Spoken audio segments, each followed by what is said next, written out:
প্রিয় দর্শক, দেশ ও দেশের বাইরে বসে যে যেখানে বসে আমাদের আজকের এই প্রতিবেদনটি দেখতেছেন, আপনাদের সবাইকে জানাই এমবিটেন কৃষি কথা চ্যানেলের পক্ষ থেকে স্বাগতম।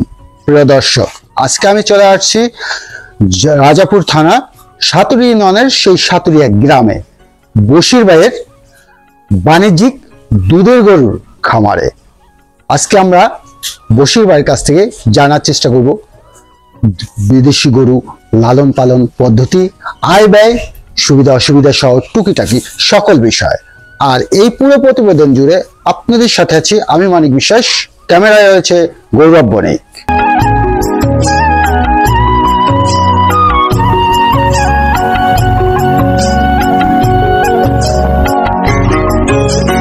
বশির ভাই, এমবিটেন কৃষি কথা চ্যানেল পক্ষ থেকে আপনাকে অনেক অনেক শুভেচ্ছা। কেমন আছেন? আলহামদুলিল্লাহ, ভালো আছেন?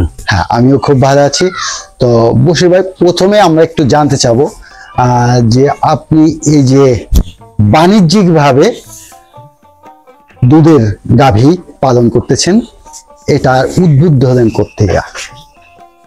এটা আসলে মূলত আমার ওই যে আমি বাইরে থাকতাম, বাইরে থেকে আসার পরে ওই যে আমার ছোটবেলা থেকেই আমি গরু পালার উপরে আমার একটা নেশা। তাই প্রথমে 2টা গরু দিয়ে আমি শুরু করি, এরপরে আল্লাহ দিলে আস্তে আস্তে আস্তে আস্তে বাড়তে বাড়তে এখন 28-30টার মতন হাঁস আছে। আমি ইনশাআল্লাহ খামার থেকে মোটামুটি লাভবান আছি, কোনো আমার সমস্যা আমি মনে করি না। মানে দুটো যে গরু ছিল, ওই দুটো কোন প্রজাতির কি গরু ছিল? ক্রসের গরু ছিল, দেশি গরুর পেটে দেশি দুটি গরু ছিল। জি। তো এরপরে খামারে পরিণত হলো কিভাবে? ওই 2টার থেকে মনে করেন পরে কিছু কিনছি, আর কিছু আতালে আমার এই যে ফার্মে হয়েছে। এই থেকেই মানে প্রথম দেখছি যে আসলে খাবারের যে দাম, তাতে ওই ছোট গরু পাললে আমার আসলে আমি লাভের দিকটা দেখি না, লস হয় আমার। সেই কারণে আমি প্রথমে একটা গরু কিনি, বড় গরু, ওটা আমার 18-20 লিটার আসতো। তারপরে একটা কিনি, এটা আপনার 40-42 লিটার আসতো। এর থেকেই মোটামুটি দেখি যে না অসুবিধা, বেশি দুধের গরু না হইলে আর বর্তমান বাজারে খাবারের যে দাম, তাতে লাভে আসবে না। এই মুহূর্তে আপনার দুটো সেট রয়েছে, সম্ভবত আমরা দুটো সেট দেখতে পাচ্ছি। এই দুটো সেটে কটা গরু রয়েছে? 28টা আছে। 28টা রয়েছে। সবগুলাই কি গাভী? হ্যাঁ, বেশিরভাগই গাভী, কিছু বাচ্চা আছে যেগুলো ষাঁড় বাচ্চা, ছোট আর কি, আর বেশিরভাগই গাভী আর কি। তো এগুলো কোন প্রজাতির?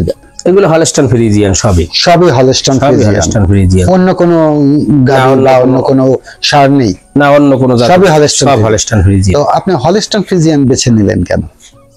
আমাদের দেশে মূলত আসলে এই হলস্টাইন ফ্রিজিয়ান এবং জার্সি, এই 2টা গরুতেই দুধ প্রোডাকশন বেশি আসে। দুধ প্রোডাকশন বেশি আসে, জি।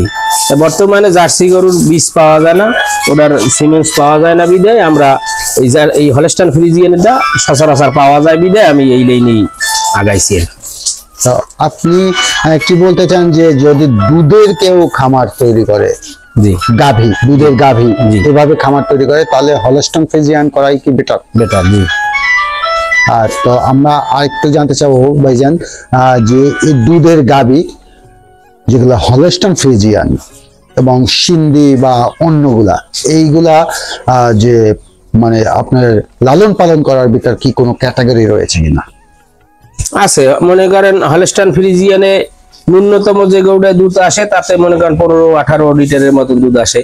আর ওই যে সিন্ধি বা শাহিওয়াল, ওটা সর্বোচ্চ যদি দুধ আসে তাইলে মনে করেন 4 থেকে 5 লিটার, বা বেশি যদি একবার শাহিওয়াল, যদি ভালো জাতের শাহিওয়াল 100% শাহিওয়াল হয়, তাইলে পরে 7-8 লিটারের মতন দুধ আসে। ওদের বাচ্চাগুলো ভালো হয়, কিন্তু আসলে দুধের প্রোডাকশনে দুধ যদি কেউ ডেইরি সেকশনে কেউ যায়, তাহলে পরে ওই গরু কিনে আসে লাভবান হইতে পারবে, লাভবান হবে না। এর মানে বলতে চাচ্ছেন যে দুধের খামার যদি কেউ তৈরি করে, তাহলে সেই ক্ষেত্রে আপনার ফ্রিজিয়ান জাতের গরুই লাগে। জি, মানে গাভী গরু। জি, ফ্রিজিয়ান। তো আমরা একটু জানতে চাবো যে লালন পালন পদ্ধতি, আসলে এই যে ফ্রিজিয়ান গরুটা, এটা তো আমাদের দেশের না, দেশের বাইরে। তো এগুলাকে লালন পালন করার ক্ষেত্রে কি ধরনের প্রসেস করতে হয়? যেটা আমরা ধরেন গরুকে খাবার দেয়া, গোসল করানো এবং একে সম্পূর্ণ পরিচর্যা সম্বন্ধে আমরা একটু জানতে চাবো। একটা ফ্রিজিয়ান গাভী, জি, তাকে যে অবস্থায় যদি তার বাচ্চা থাকে, মানে বাছুর, সেটাকে কতটুকু খাবার দিতে হবে? ধরেন আমার একটা গরুর বডি ওয়েট অনুসারে ও 3 কেজি দুধের জন্য 3 কেজি খাবার পাবে, প্রথম 3 কেজির জন্য 3 কেজি। তাতে যদি ও 1 কেজিও দেয় তাতে ও বডি ওয়েট অনুসারে 3 কেজি খাবার পাবে, 3 কেজি 3 খাবার কেজি খাবার পাবে। তারপরে মনে করেন প্রতি 3 কেজিতে 1 কেজি, দেখা গেছে 6 কেজি দুধ হলে 4 কেজি দানাদার খাবারও পাবে। পাবে। এবং দানাদার খাবারটা আসলে এই গাভীর জন্য কখন প্রযোজ্য? এটা আমি মূলত সকালবেলা দেই আর রাত্রে দেই, 2 বেলা খাবার একটু বেশি দিই, দুপুরে হালকা পাতলা দেই, যেগুলা দুধ এখন প্রোডাকশন দেয়। এই আর তাছাড়া অন্য যে গাভীগুলো আছে প্রেগনেন্ট অথবা বাচ্চা, এগুলো 2 বেলাই দিই, সকালে এবং বিকালে। সকালে এবং বিকালে জি। এছাড়া আর কি ধরনের খাবার ব্যবহার করেন? আর ওই যে আমার লাগানো ঘাস আছে, সবুজ ঘাস, চাষি ঘাস। চাষি ঘাস আছে, যেমন নিপিয়ার আছে, জার্মান আছে, অজানা হাইব্রিড আছে, লাল পাকসন আছে, আমার ওই যে নিজের চাষে ঘাস আছে, ওই ঘাস আমি, আর খ্যার তো আছেই। আচ্ছা, এই যে ঘাসের কয়েকটি কোয়ালিটি রয়েছে, এইটা কোন ধরনের ঘাসটা গাভীর জন্য পারফেক্ট? গাভীর জন্য আসলে আমাদের মূলত আমাদের দেশেতে ঠালা জমি, যার কারণে ওইভাবে তো উঁচু জমি নাই বিধায় আমরা ওই ঠালা জমির ঘাসই লাগাই। ঠালা জমিতে যেমন জার্মান, অজানা হাইব্রিড এইগুলা বেশিরভাগ ফলন হয়। আর উঁচু জমি যদি কারো থাকে তাহলে নিপিয়ার সেখানে উত্তম। নিপিয়ার গাছটার ইয়েও ভালো, অসুবিধা না, মানে ফলনও ভালো। গাভীকে কি সব ধরনের ঘাসই খাওয়ানো যায়? জি। তবে কোন ঘাসটা আপনি মনে করেন যে বেটার? বেটার সবচাইতে যদি ওই যে আপনার নিপিয়ার হয়, নিপিয়ার ঘাসটা হলো গাভীর জন্য। এটা কি বিশেষ করে জার্সি গাভীর জন্য না সব ধরনের গাভী? যেমন নিপিয়ার ঘাসটা না শুধু মনে করেন এই জার্সি গরু বা ফ্রিজিয়ান গরুর জন্য না, সব গরুর জন্যই নিপিয়ার ঘাসটা ভালো। এই কারণে এই যে নিচু জমিতে যে ঘাসগুলো হয় ওদের ভিতরে আপনার প্রোটিন একটু কম থাকে, প্রোটিন কম থাকে, ওরে ক্যালসিয়াম দিতে হয়, পাশাপাশি ক্যালসিয়াম ব্যবহার করতে হয়। ক্যালসিয়াম না দিলে পরে দুধের প্রোডাকশন ঠিকভাবে আসবে না। আর ওই ঘাসটা দিলে একটু ক্যালসিয়াম একটু কম দিলেও হয়, কারণ ওইটা ক্যালসিয়ামের ইয়াটা একটু থাকে। তো ভাইয়া, আমরা আরেকটু জানতে চাবো যে বর্তমানে তো খুব গরম পড়তেছে, জি, এই গরমে গাভীকে আসলে কতবার গোসল করানো প্রয়োজন? আমি বর্তমানে 3 থেকে 4 বার করাই গোসল। 3 থেকে 4 বার? 3 থেকে 4 বার। আর আমাদের দেশে কিছুদিন আগে, ঠিক সপ্তাহ 2 আগে, প্রায় 39-40 ডিগ্রি সেলসিয়াস তাপমাত্রা পড়েছিল, ঠিক তখন কতবার গোসল করিয়েছিলেন? তখন আপনার উপরে এই যে আমার ওই যে ঘরে এই যে শেডের উপরে আমি সবসময় পানি দিয়ে সালা দিয়ে ভিজিয়ে রাখছি। টিনের উপরে? জি, শেডের উপরে সালা বিছিয়ে রাখছিলেন, পানি দিয়ে রাখছি। জি। এরপরে ফ্যান তো চলতেই রয়েছে। তারপরে যখন দেখছি গরু একটু হাঁপাই গেছে, তখনই, তার কোনো মাপ নাই যে কয়বার পানি দিচ্ছি গায়ে। মানে কতবার গোসল করিয়েছেন এই তাপমাত্রায়? না, এভাবে কোনো মাপকাঠি ছিল না। গরু যখন হাঁপাই গেছে তখনই পানি দিয়ে দিছি গায়ে ভিজে। তবে এই ধরনের যে বারবার গোসল করানোর জন্য কি পশুর কোনো ধরনের প্রবলেম? না, কোনো প্রবলেম হয় না। কোনো প্রবলেম হয় না? না। যদি অতিরিক্ত তাপমাত্রা বেড়ে যায় সেই ক্ষেত্রে পশুকে বারবার গোসল করানো সম্ভব, কোনো সমস্যা হবে না। মানে আপনি এটা প্র্যাকটিক্যাল যে করিয়েছেন নিজে? জি। এই গরুগুলো মূলত আসলেই একটু তাপমাত্রা বেশি থাকে, শীতে ওদের কষ্ট হয় না, গরমে ওদের কষ্ট হয়। গরমে ফ্রিজিয়ান কোয়ালিটির গাভীদের গরমটা একটু বেশি কষ্টকর। জি। আর শীতের কালটা ওদের জন্য বেটার, পারফেক্ট। জি। তো আমি আরেকটু জানতে চাবো ভাইয়া যে ফ্রিজিয়ানের আসলে যে চিকিৎসা, রোগবালাই, এই সম্বন্ধে আসলে ফ্রিজিয়ান গাভীদের কি ধরনের রোগবালাই হতে পারে? বেশি দুধের গাভী মূলত সাধারণত বেশিরভাগই সমস্যা হয় উলানে।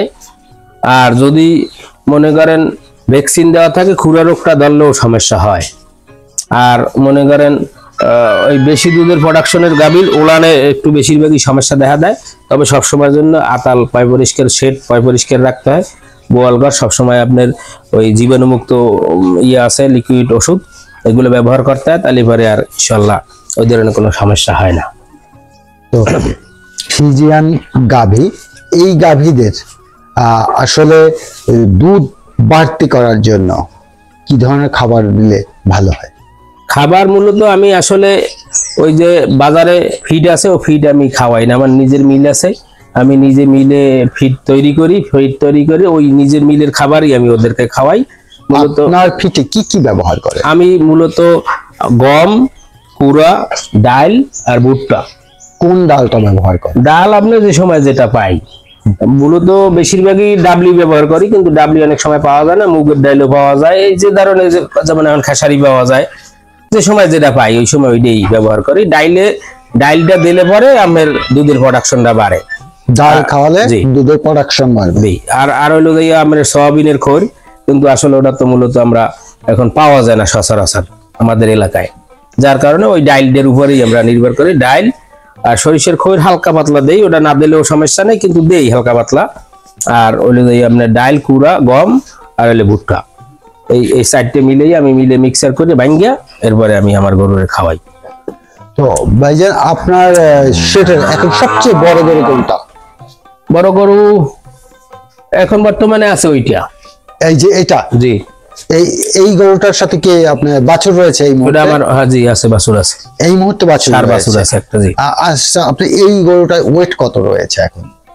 এই গরুটা এখন মনে করেন প্রায় 450-এর উপরে আছে ওয়েট। 450 কেজি ওয়েট রয়েছে। তা আমরা যদি এরকম একটা গাভী বাজার থেকে খরিদ করি বাছুর সহ, তাহলে কিরকম প্রাইস পড়বে? 3.5-এর মতন। 3.5 লাখ টাকা জি। মতো। তো 3.5 লাখ টাকা আমি কতটুকু দুধ পেতে পারি? 3.5 লাখ টাকা আপনি মনে করেন 30-35 লিটার পাবেন দুধ। 30 থেকে 35 লিটার পর্যন্ত।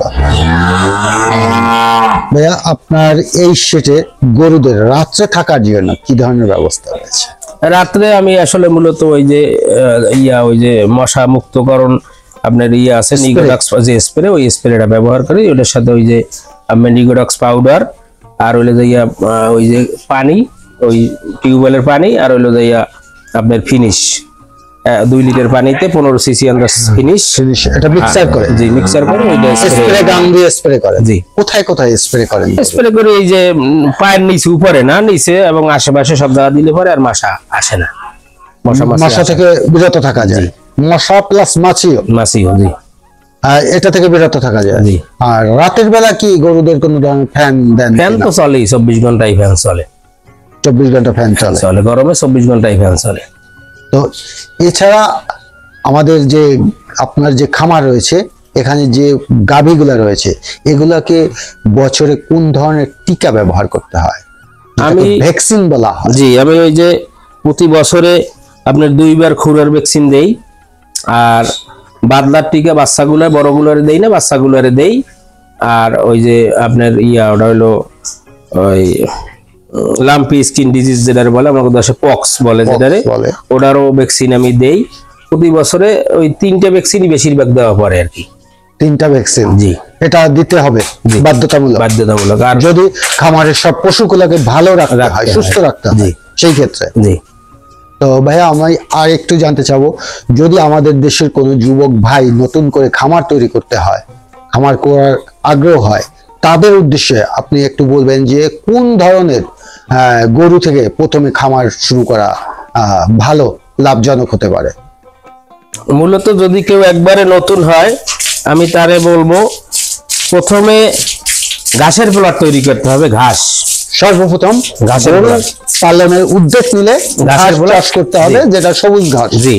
ঘাসের পরে ঘাস মনে করেন লাগাবার পরে সে গরু কিনবে, যেটাই কিনুক। তবে যদি বাণিজ্যিক ক্ষেত্রে যায়, সেক্ষেত্রে তাকে আমি বলবো ফ্রিজিয়ান জাতের গরু, ন্যূনতম 15 লিটার দুধের গরু নিচে কিনলে আর লাভবান হইতে পারবে না।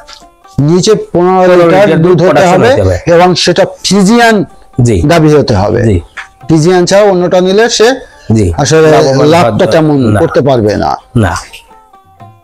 তো আমরা আজকের এ পর্যন্তই নিব। তো ভাইজান, আপনার অনেক মূল্যবান সময় নষ্ট করলাম না। আপনি ভালো থাকবেন, সুস্থ থাকবেন এবং আপনার খামারের সব পশুগুলো ভালো থাক, আমাদের এই প্রত্যাশা। প্রিয় দর্শক, আজকের এ পর্যন্ত, দেখা হচ্ছে নতুন ভিডিও।